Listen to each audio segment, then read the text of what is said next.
네, 안녕하세요. 강병철입니다.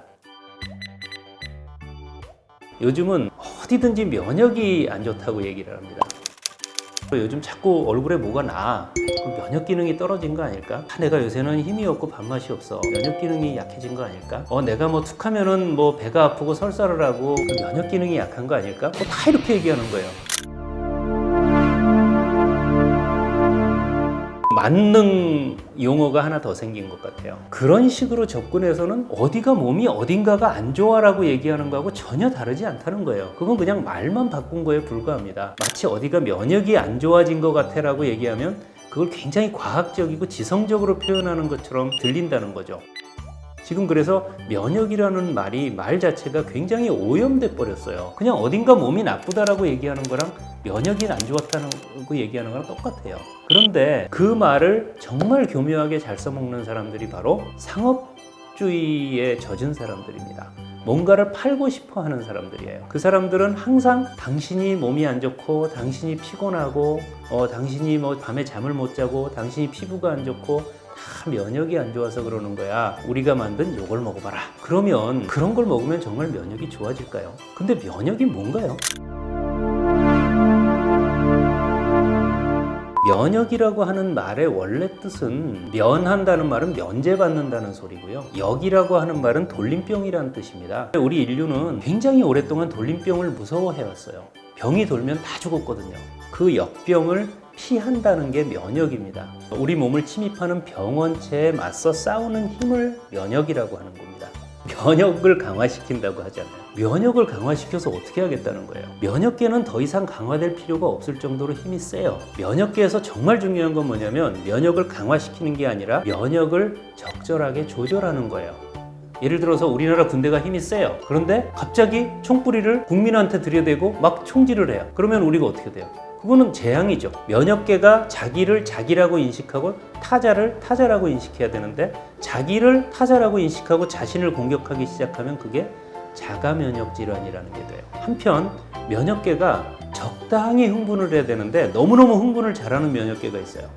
우리 옆집 아이는 땅콩이나 계란을 먹어도 아무렇지도 않은데 우리 집에는 땅콩이나 계란을 먹으면 막 몸에 뭐가 나고 설사를 하고 열이 나고 힘들어해요. 반응하지 않아야 되는 외부 물질에 너무 민감하게 반응하는 거예요. 그걸 알레르기라고 하는 겁니다. 그 면역계를 잘 조절해서 적을 잘 감별해서 공격하고 내 몸은 잘 감별해서 공격하지 않고 보호하도록 만들어야 되는 겁니다. 그럼 면역 기능이 원활하게 조절하려면 우리는 어떻게 해야 될까요? 면역을 원활하게 조절하는 방법이 있을까요? 있어요. 이게 뭐냐면 건강해지는 거예요. 그냥 음식 골고루 먹고 너무 지나친 스트레스 받지 않고 적당히 쉬고 적당히 운동하고 밤에는 잘 자면 돼요. 그러면 면역계가 아무 문제 없이 잘 작동합니다. 면역계를 강화시키는 또 하나의 방법이 있어요.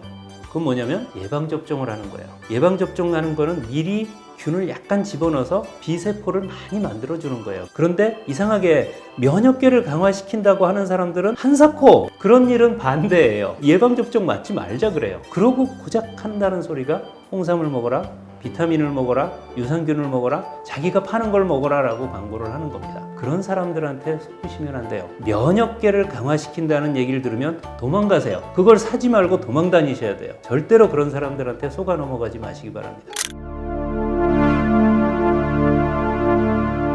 면역계를 강화시킨다는 말로 가장 많이 마케팅하는 제품이 비타민입니다. 2007년도에 코펜하겐 대학에서요. 비타민이 실제로 건강에 도움이 되는가라는 연구를 했어요. 그 연구에 참여한 사람이 수십만 명이었습니다. 사실은 참여한 게 아니라 그 전에 비타민에 관한 많은 연구들을 모아서 재분석한 연구인데요. 그 연구 결과가 너무나 충격적인 결과가 나왔어요. 비타민을 먹었을 때 건강에 도움이 되는 거는 하나도 없고 오히려 비타민을 먹었을 때 사망률이 늘어났다는 결과가 나온 거예요. 발칵 뒤집혔죠. 비타민 업계가 전 세계적으로 매출이 수십조예요. 우리나라 비타민 산업의 규모가 500억에서 600억 원이라고 그래요. 한 해예요. 근데 그런 놀라운 결과가 나왔으니까 어때요? 계속 반박을 하면서 그거는 합성 비타민이라서 그래. 그러니까 천연 비타민 먹으면 아무렇지도 않아. 이러면서 천연 비타민이라는 이름이 붙은 걸 막 만들어 팔기 시작했어요. 다 마찬가지입니다. 똑같아요. 비타민에 관해서 생각할 때 첫 번째는 이겁니다. 비타민이 부족하면 병이 생겨요. 비타민 C가 부족하면 괴혈병이라는 병이 생겨요.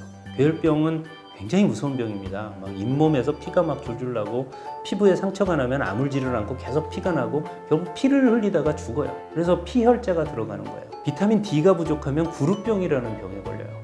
이게 뼈가 똑바로 이렇게 쭉 잘 크지 못하고 뼈가 휘어요. 말할 수 없이 아픕니다. 그런 병이 걸려요. 근데 다들 비타민 회사들은 얘기하잖아요. 우리는 뭐 예를 들어 비타민 C가 부족해지기 쉬워. 일조량이 짧기 때문에 비타민 D가 결핍이 돼. 비타민 D가 이렇게 낮으니까 먹여야 돼. 그런데 비타민 C가 정말 그렇게 결핍했다면, 비타민 D가 정말 그렇게 부족하다면 지금쯤 우리나라 사람들은 괴혈병이나 구루병이 안 걸리는 사람이 없을 거예요. 지금 아이들은 저희 세대하고 평균 신장이 15cm 차이가 나요. 근데 이런 아이들이 영양이 어디가 부족하다는 건지 알 수 없는 일이에요. 그렇죠? 다 너무너무 잘 크잖아요. 너무너무 키도 크고 너무너무 건강하고 내가 잘 먹고 영양 상태가 좋고 건강하고 지금 현재 비타민이 결핍되어 있는 상태가 아니다. 그런데 여기서 비타민을 더 먹으면 더 건강해질까요? 그건 이런 얘기랑 똑같은 거예요. 내가 밥을 먹었어요. 배가 불러요. 밥을 안 먹으면 죽잖아요. 근데 밥을 먹어서 배가 불러요. 근데 여기서 밥을 또 먹으면 더 건강해질까요? 더 배가 부르고 더 건강해질까요? 그렇지 않죠. 오히려 어때요? 탈이 나기가 쉬워요. 결핍증이 있을 때 보충해줘야 되는 건 맞아요. 결핍증이 없는데 그런데 건강을 지키기 위해서 더 보충해줘야 되는 거는 오히려 역효과가 나기 쉽다는 거예요. 비타민을 비싼 돈을 주고 챙겨 먹는 것보다는 인터넷이나 책에 찾아보면 나오잖아요. 비타민 C가 풍부한 식품, 뭐 과일, 감귤, 채소 이런 것들 나오죠. 그런 것들을 아이한테 더 먹게 노력해 보는 거죠. 유산균이라고도 하고 프로바이오틱스라고도 하죠. 보통 뭐 영어를 쓰면 이렇게 더 고급져 보이잖아요. 프로바이오틱스는 지금 바야흐로 의학의 혁명이 일어나지 않을까라고 생각하는 분이 많습니다. 저도 마찬가지로 그렇게 생각해요. 우리 몸에 원래부터 살고 있던 세균들이 너무나 우리 건강에 도움이 되는 기능을 많이 수행한다는 거죠. 그래서 그런 세균들이 점점 어떤 일을 하는지가 밝혀지면서 놀라운 발견이 계속 나오는 거예요. 예를 들어서 우리 장에 세균이 살고 있다는 건 누구나 다 알아요. 대변의 90%는 세균입니다. 세균 덩어리예요, 대균이. 그런데 그 장의 세균이 우리의 기분을 조절한다는 거예요. 그 장의 세균이 만들어내는 물질이 우리 뇌에 작용해서 우리의 기분을 조절한다는 겁니다. 환상적인 거죠. 아, 그렇다면 우리 몸에 좋은 세균을 먹어주면 건강에 좋지 않을까라는 거는 너무나 당연한 얘기예요. 그런데 조심해야 될 게 있어요.